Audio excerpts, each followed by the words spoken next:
Hello, friends, and welcome back to Libraries Beyond the Bookshelf. I'm Mandy, And I'm Erin. and I remembered who I was this time. A plus. We are very excited today to be chatting with you about fitness books because it is now the beginning of the year, and we all make these fantastic New Year's resolutions. And so we thought we would bring some fitness books to you. So, with that, would you like me to go first, Erin? I think I would. Okay. So, my first book that I would like to talk about in no particular order for fitness is a book that is entitled Graveyard Shift by M.L. Rio, because I can be fitting this book into one sitting. So, again, did you really think that we were going to go there? Anyway, it's fine. Okay. So this is it's a novella, so it's under 200 pages, but it is one of the best of 2024. Um, every night in the college's ancient cemetery, five people cross paths. They're all late night workers. There's a bartender, a rideshare driver, a hotel receptionist, the steward of a church that sort of looms over them and is decrepit and ancient, and then the editor in chief of the college newspaper, who's always in search of the story.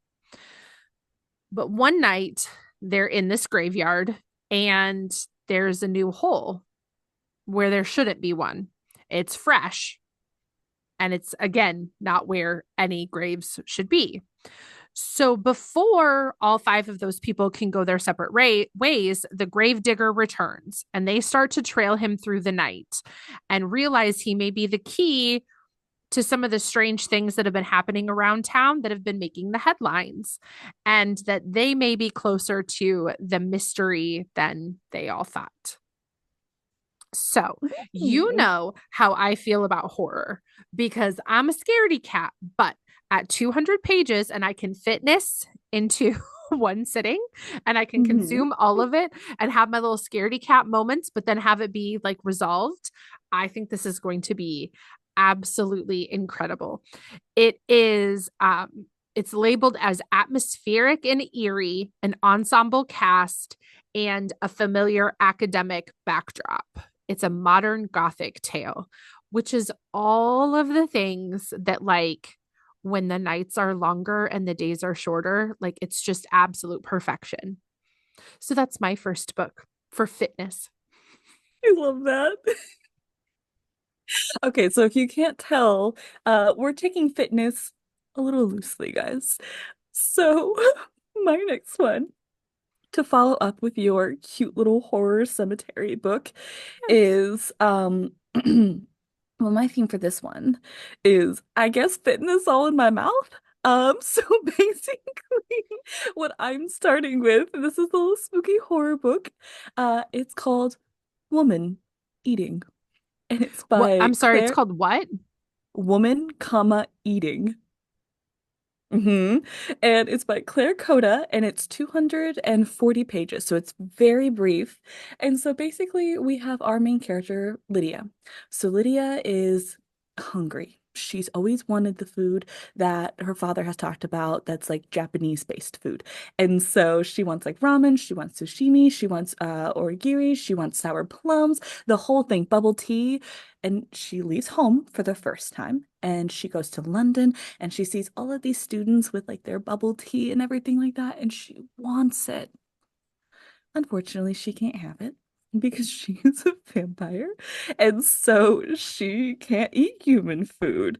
Um, and she's in London, left her home for the first time. She's a big girl now. She wants to go off and be by herself, and she is finding it rather hard to source pig's blood in the middle of London without looking suspicious.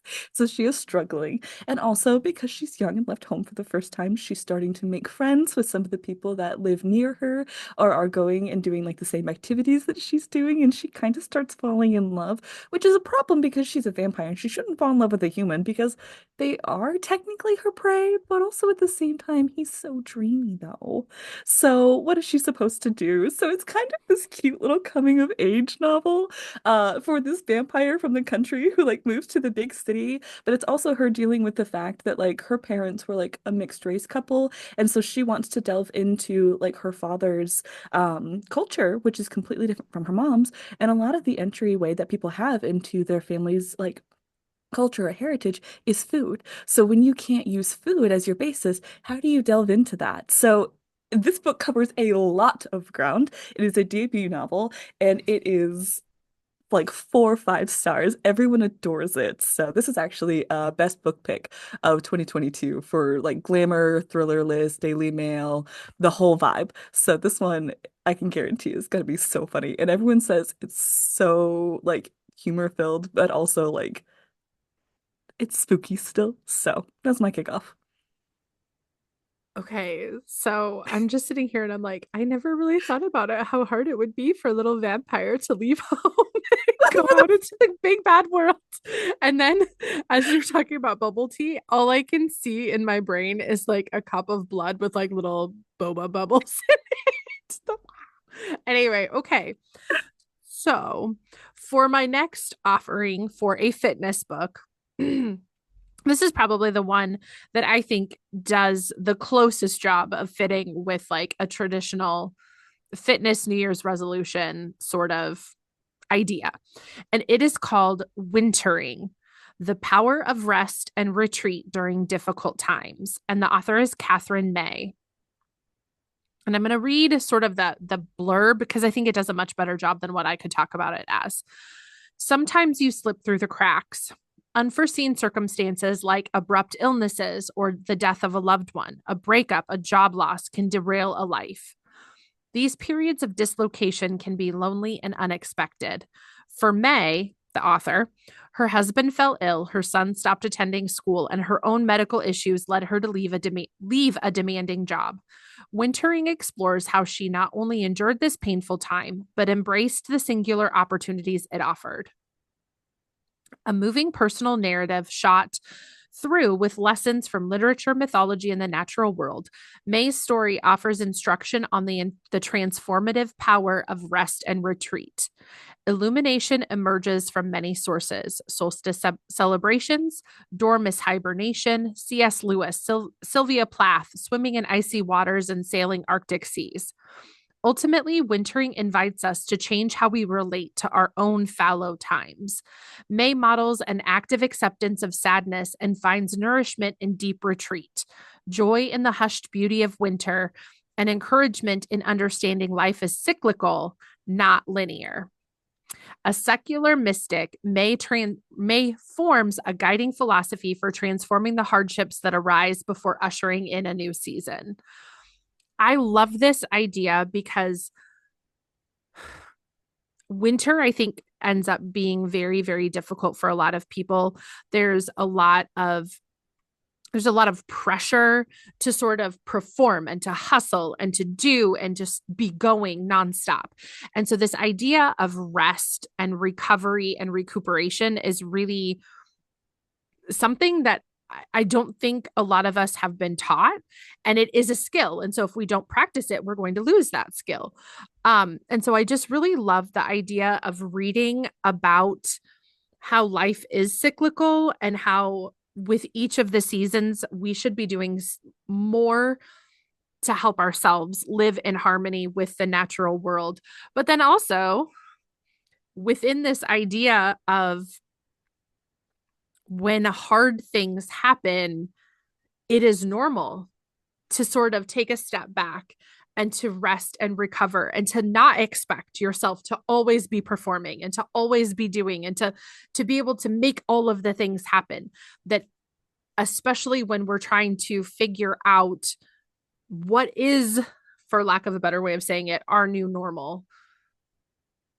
How do we get there? And how do we carefully and cognizantly get there without just glossing over all of the trauma? And I think it's particularly poignant for me right now.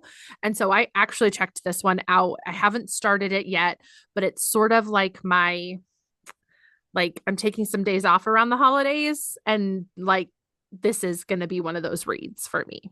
So I just really love that idea. And I don't think that we are, in particular, of a certain age, we haven't been taught how to rest and not hustle all the time. And so I think I need some help in learning how to do that. So, No, I love that. Well, and I think you're right. This is the perfect time to recommend it. A, winter, mhm, but also B, just like you said, it's New Year's. It's that idea where everyone's like, okay, so New Year's, kick it off, new hustle, get to that gym, start your hobby, get your side business going, blah, blah, blah. Like, go, go, go. And like, get your meal preps going and everything like that. So there is a lot of expectation to start the year right and to mhm, start it in a way that you will be consistent throughout the entire thing. And I think we've talked about on this podcast before, starting something that is unsustainable is the best way to not continue doing something. And so I think this is sustainable and talking about how to keep sustaining. But I also think like from us, it's a really good message. Hey guys, take a break. So take a break. rest, rejuvenate yourself. And in a culture that is built on hustle, grind, money, capitalism, the whole thing, like one of the punk things that you can do is to take the time to rest. Mhm. But it's really hard. And what does that look like?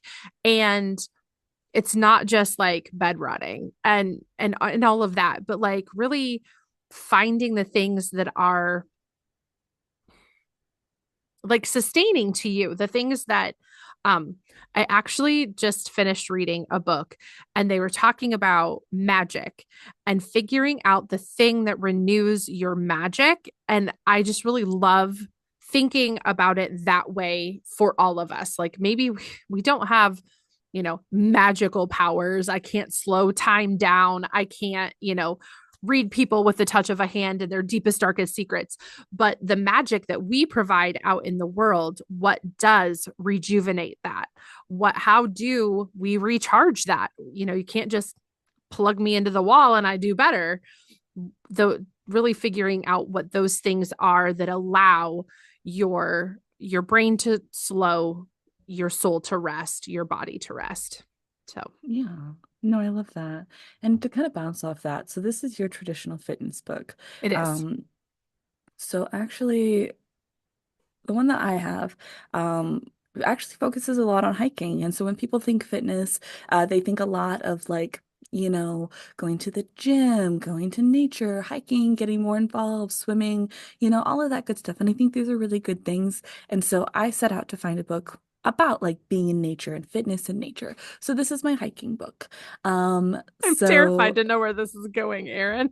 you should be. Yeah, I think that's fair. Um, So this book is called Be Not Far From Me. It is a YA novel and it's 256 pages, so it's very short. And so it is billed as being like Hatchet meets the wild. So the first line of the synopsis is the world is not tame, and Ashley knows this truth deep down in her bones and is more at home with the trees overhead than a roof. And so Ashley goes Smokies. Ashley goes hiking in the Smokies. There we go, with all her best friends and her boyfriend. And while she's there, she kind of separates for a little bit and comes back. And when she comes back, she sees her boyfriend with one of her best friends. And so she's super upset. And so obviously she's like, I need a second. So she walks away from the group. She separates herself and she just has to go. She's also not just like putting herself, she's kind of in like a drunken rage. So she's not necessarily like paying attention to where she's going. And so her drunken like scramble into the woods is stopped by a nasty fall into a ravine. And so when she comes to after falling into the ravine, she realizes that she is completely alone and that she's going to have to figure out how to survive after a fall in the forest with nothing but the clothes on her back. So it's kind of like a survival story, kind of like, oh, don't you love to go hiking? Anyway, Um, yes, there's nothing scarier than the woods, but also there's nothing not true. scarier than the woods than a woman scorned who's in a drunken rage and angry. There you go. There you go. Whoa. But also the title, like that title is Be amazing. I know, because it sounds threatening. Be not far from me. Oh, did I say Mindy McGinnis? Mindy You McGinnis is the didn't. author. Okay. Okay. And Mindy McGinnis, Okay. we know her. Solid She's the YA one, author. yeah, I was gonna say she's the one who wrote A Madness So Discreet that I've talked about on the podcast Hmm. before, where the main character couldn't tell if she was actually insane or not. And the doctor's like, "You're definitely not insane." And the doctor's like, "Wait, are you insane?" I'm not entirely sure. Anyway, I love back with this. it. I love this. Okay. So for my next offering of fitness books, this one you can fit in your purse. Love it. Love it. I'm, let me just, it's 240 pages, but it's also like a compact 240 pages. It's called Sandwich by Catherine Newman. So, like, you could fit a sandwich and sandwich the book into your purse. And I like to think about things like that.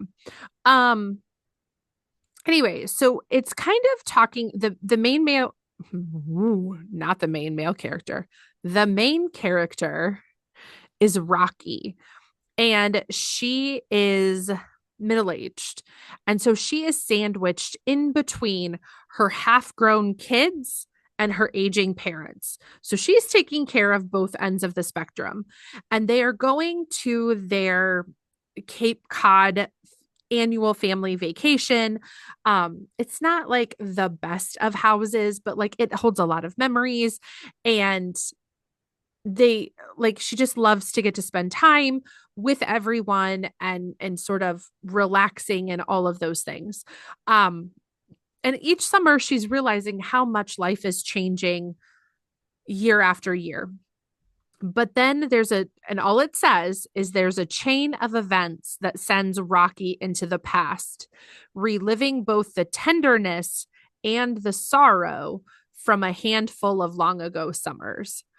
So I love this idea of being the age that I am and having parents that are still super active and stuff like that, but yet need a little bit more help with certain things and being the closest kid to them, but yet having kids that are kind of sort of grown, but like they still need you, and how the caregiving has changed so much in the X amount of years that I've been a parent.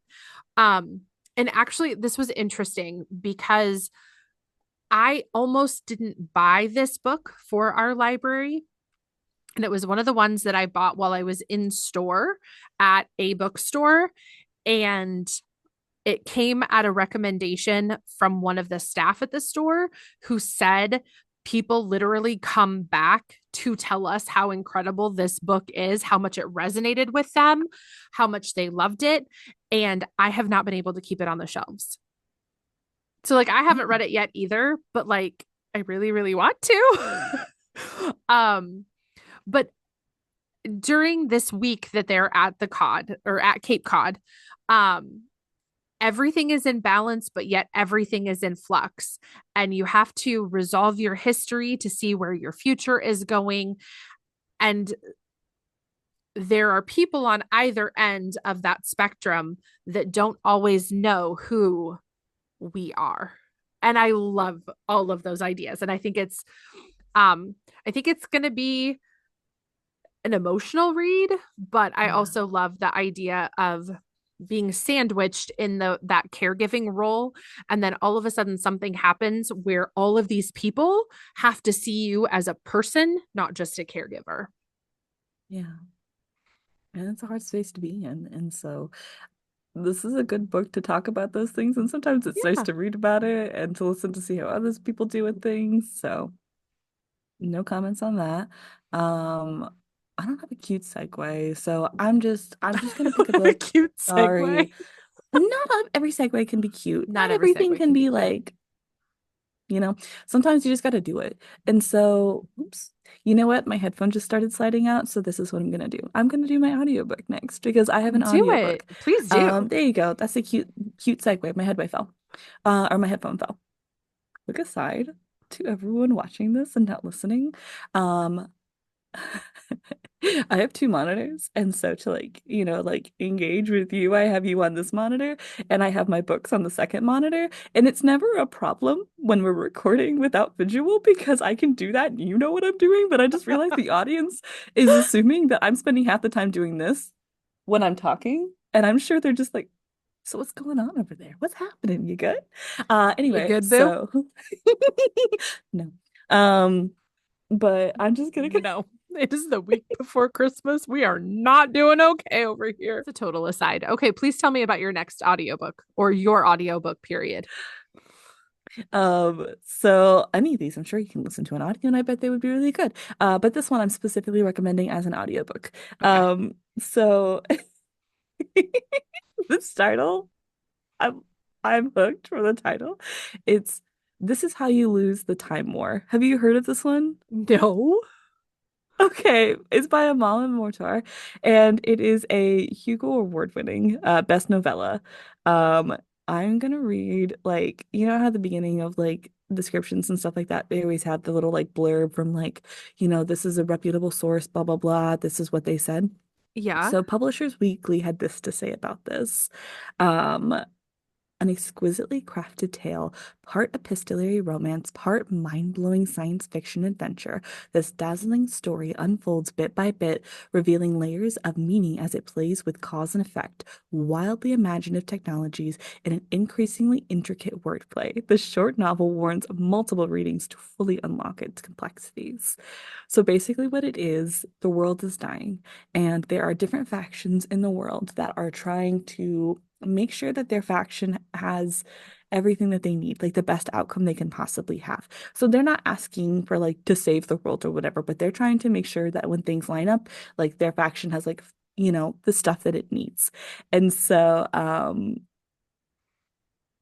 hold up. Um, I lied to you. There is two authors.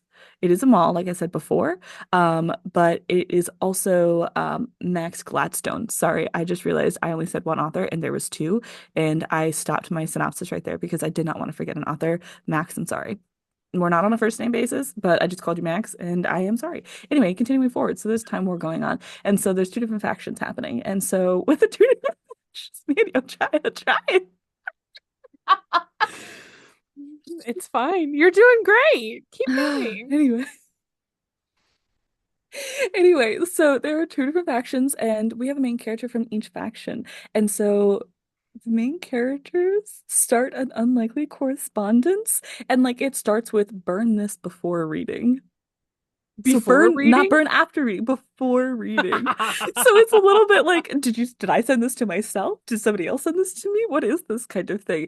And so through like letters during this time war, they start falling in love, but they're not supposed to. So it's like kind of like a Romeo and Juliet kind of thing.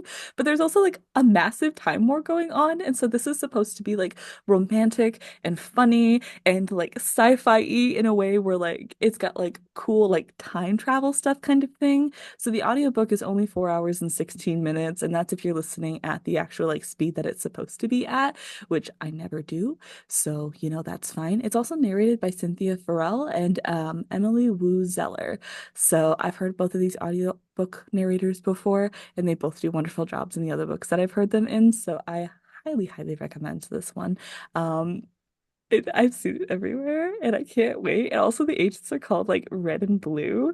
And so like I kind of love when it starts as just like their code names and what happens when code names turn to like real names. You know what I mean? I love that little spy novel. So it's I like my love name's that actually trope. Glow. So I'm very excited about this one. I can't wait to listen to it. Okay. Oh, this was Fit This in My Ears, by the way. I I love don't know this if I for said you. that. Okay. So you are doing an audiobook. I'm going to talk about my Kindle book because there's also a letter writing component to this one as well. So this is also not only am I fitting this into my pocket because it's on my phone, um, but this book, Yes. I when I tell you, when I tell you, it takes and plucks all the little things about romances that I adore and shoves them all into a singular book. Now, mind you, this is also a debut independently published book. I am not through it yet. I'm about at the 20% mark. I could read this book for the rest of my life. I would be fine with that. It is called All She Ever Wanted by Sarah Limardo. It is. Are you ready for the comps? You're not ready for the comps. It is Bridgerton Okay. meets The Princess Bride meets Pirates of the Caribbean. Wait, what? Bridgerton meets The Princess Bride meets Okay. Pirates of the Caribbean. Okay. Why don't you just Okay, explain the book to me? here we Because go. this math isn't mathing for me. So, our main male or our main female character is called Aurelia Danby, and she lives with her aunt in the countryside because her parents, the Duke and Duchess, cannot be bothered to be parents. And so Aurelia loves fairy tales, but her aunt is like, you got to grow up. So I'm taking away all of the fiction books. You're only going to read philosophy and French and blah, blah, blah. So one Sounds day, rude. to escape her aunt, she climbs a tree and she happens to overhear these boys, younger men, maybe a couple years older than her, out on a boat bragging that they know Captain Copson, like the Dread Pirate Roberts, who is an immortal captain, sea captain. He has been sailing the seven seas and stealing for 100 years. And this boy claims that he knows who Captain Copson is and he sails with him.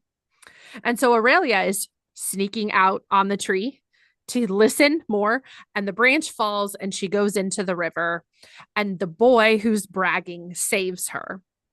And she's like, and he goes, did you hear what I said? And she's like, I did. What are you going to do to keep my silence? Because of course, why wouldn't you? Immediate bribery. So he's like, well, what are you going to do to keep my silence? You're the girl that's not supposed to be out here. And she's like, yeah, but I think you can get into a lot more trouble than I can. I've already had everything taken away from me. All I want is some adventure. All I want is some adventure. So if you write me letters about everything that you see, everything that you do, everything that, like, all the different places that you are, then I will like, that's how you'll buy my silence. And so he starts to write her letters. And of course, Aurelia is in love with him because who wouldn't be? Who wouldn't be? Anyway, Pirates writing her letters while she's trapped. Pirates writing in her letters. Family home in the country. So it just so happens that the pirate as well is the neighbor, the boy next door. Like Wesley is. Anyway, Yes.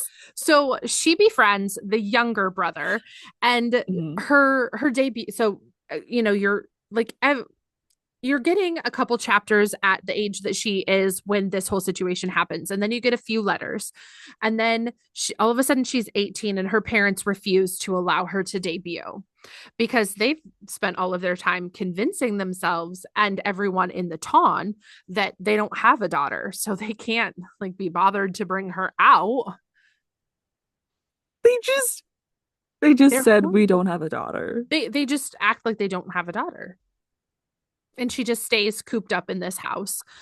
And so she has her debut and she's devastated because of course the boy that she's in love with does not come back. But his younger brother does. And she has this beautiful dance, but they're just good friends and whatever. And so where I left off last night is she got home from finally got her debut because her aunt did it like a year later. And there is a letter on her bed from Captain Copson. Anyway, so we know, based on the description of the book, that this season is going to lead Aurelia to her Mhm. arranged marriage, right? We know this. She's not terribly pleased about that. And so then Captain Copson causes an international scandal by stealing Aurelia from her royal fiance. And so she embarks on an adventure. Royal? Yes. I don't know What is what. happening? Um, she embarks on an adventure to rival her favorite tales, filled with treasure, poker games, mermaids, battles, sea monsters, grand theft, French people, wild schemes, and thwarting her fiance, who will do anything to get her back. But Aurelia Danby's heart has only ever belonged to adventure and a very troublesome sea captain. What is this one called? All she ever wanted. Oh, she ever won. When Okay. I tell you, ma'am, it's delightful. So, like, she will read stuff in the newspapers about how gruesome and terrible Captain Copson is. And then he'll send her a letter. He'll be like, so I got a new ship today. It was a little troublesome getting people to realize that it's mine. And she knows from the newspaper that he like leg shackled 22 people together and like dropped them. This one? Yes, that one. It's a delight. Anyway, um, like I said, I'm like 20% of the way through this. And when I Oh tell my you, God. it is chef's kiss. So you can fit your fitness in your pocket. So you can take it with you and you can just have this little catnip all day, every day. Only $3.99. Only $3.99 on Okay, Kindle. I'm telling sorry. you. Do you ever just see somebody? It's you who ruined my reading plan for the rest of the year. I'm I very have like sorry. books lined up. Oh my God. Okay, I'm not anyway. sorry though. You know I'm not sorry. I Okay, well, know. think about me. I saw one TikTok where it was like, "Do you want to meet Bridgerton or do you want to read Bridgerton meets Pirates of the Caribbean meets The Princess Bride?"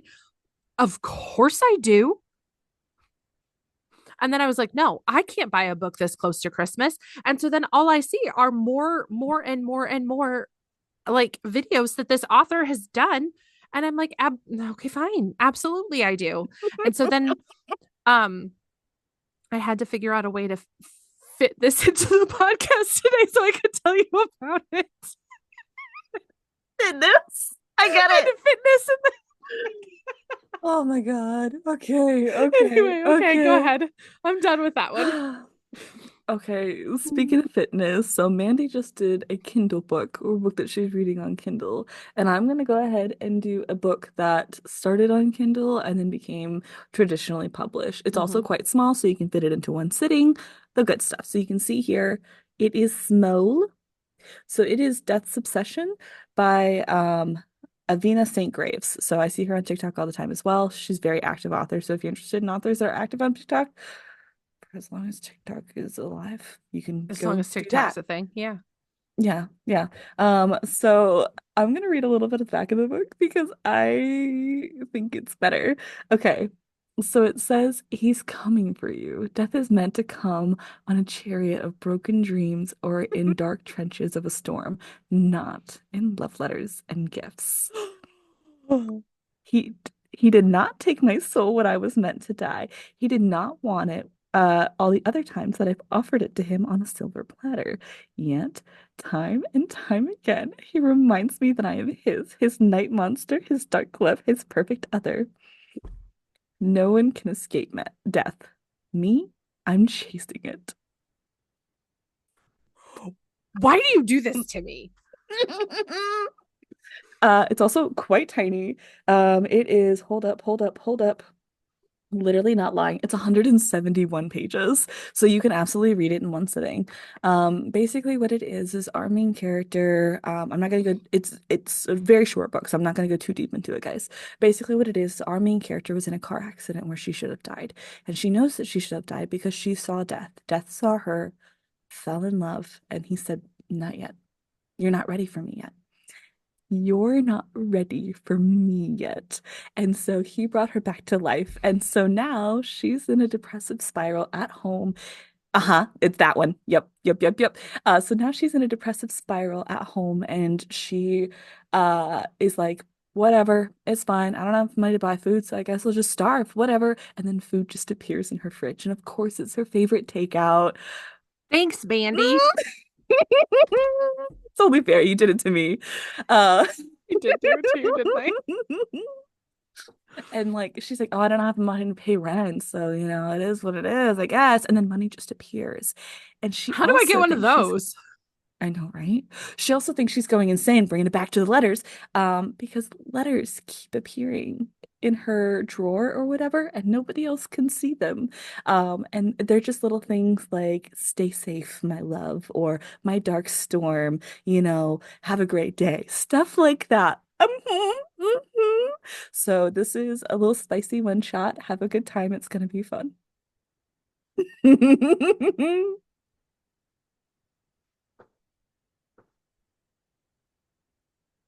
10 out of 10, no notes. Um, I have nothing. So while I'm not going to talk about death as a character, I am going to talk about demons in this one. So here we go. I have talked about this one before. It was before I read it though, and I read this book in 2 hours, probably less Did you than. really? I did really.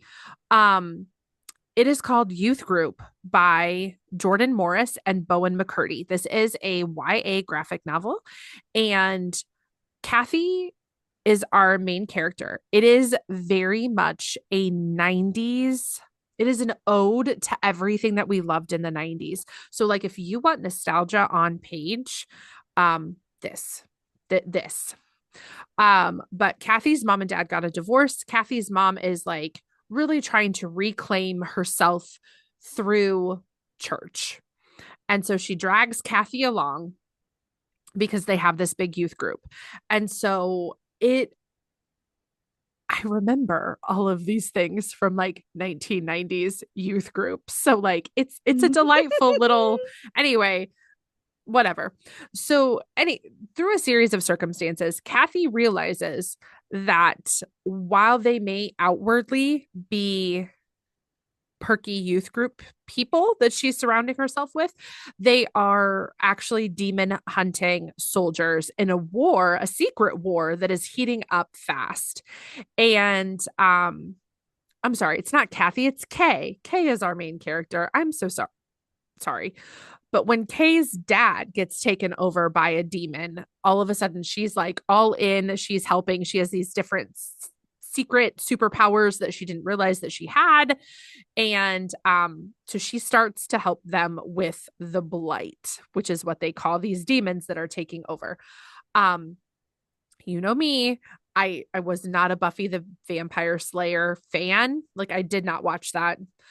But if you loved that or you loved the chilling adventures of Sabrina, this is gonna like tickle your funny bone.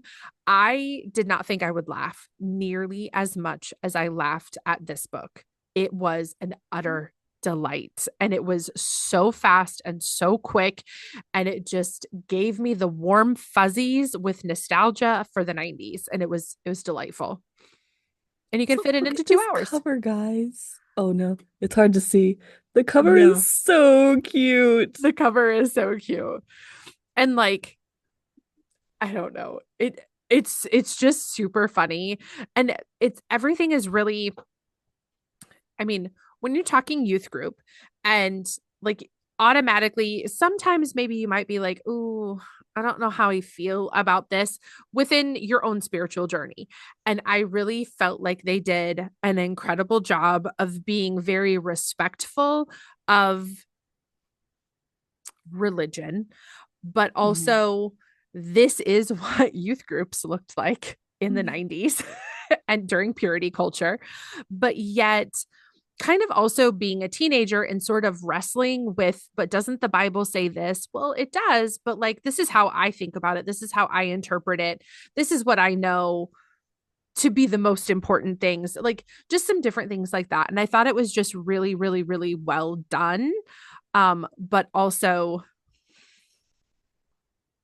the illustrations were like on point, like 1990s comics. Like even the illustrations are just giving you like the nostalgia vibes, and it was so good. It was so good.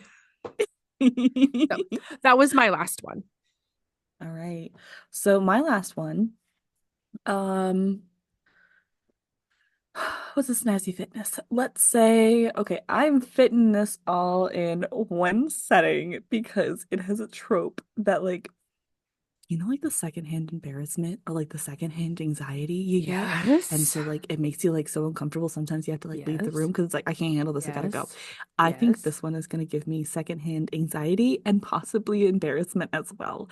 Ooh. But I'm so excited for it and I'm gonna fit this all in one sitting because if I don't, I'm terrified emotionally I won't be able to make it back. But I'm also terrified that my face will never be the same from smiling and giggling at this book. Okay, so here's what it Okay. is, right?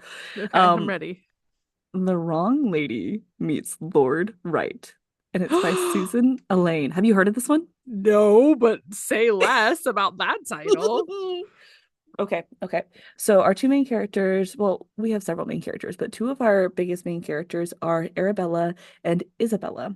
Okay, so Arabella's wicked aunt dies suddenly, and her and Isabella are finally free to do whatever they want. Now, Izzy is a lady, so she's Lady Isabella. Izzy is what she goes by. And then there's Arabella. So Arabella is not of noble birth, and she is just Bella, right? Mm-hmm. Okay, so when the wicked aunt dies, they're like, "This is fantastic." Izzy's like, "I'm just gonna start reading. I'm gonna live my best life because I've always just wanted to like stay inside, be cozy, do all of my cozy hobbies and stuff like that, and read and just live." Bella is like, "Sure, whatever, that's totally fine." But then their aunt in London is like, "Oh, girls, you have to come live with me. We have to have like a whole coming out. I'm gonna get you on the marriage wide. It's gonna be a whole thing." Well, not you, Arabella, Isabella. You're gonna do the whole thing. Well, here's the thing. Isabella is terrified with her very frail constitution that if she goes to London, she's very certain she's gonna die. She's like, "I'm gonna expire. Like, if I go out and do all of these events, it's gonna be too much for me. I'm just gonna die." Because her mother passed away from a frail constitution. So she's like, "This happens to her. This must be the cause. It's me. It's coming for me." And Arabella's like, "It's gonna be fine. Like, I don't know what to tell you. This is the option we have." And so they go there, and the great aunt is blind as a bat and can't actually tell them apart because, well, she's blind as a bat. So Izzy gets the idea that her and Bella should just switch, and Bella could go to all the parties and stuff for her and kind of thing. So then that way she can stay home, doesn't die, and she just has to stay home and read her books and stuff all the time. It's fine, no problem there, right? And Bella wouldn't get these opportunities because she's not a lady like Izzy is, and so she gets to go do these fun things. Not a problem, right? Until Lord Bowen, an earl, starts falling in love with Bella.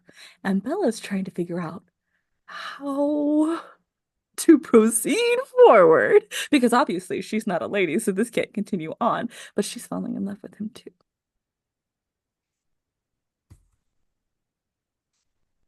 That's my last one. And very small. Oh, it's like 200 and I didn't tell you the pages. 71 Hold on. pages. She's already looked it up, guys. It's on her Goodreads now. That's my book. Ma'am. Yes.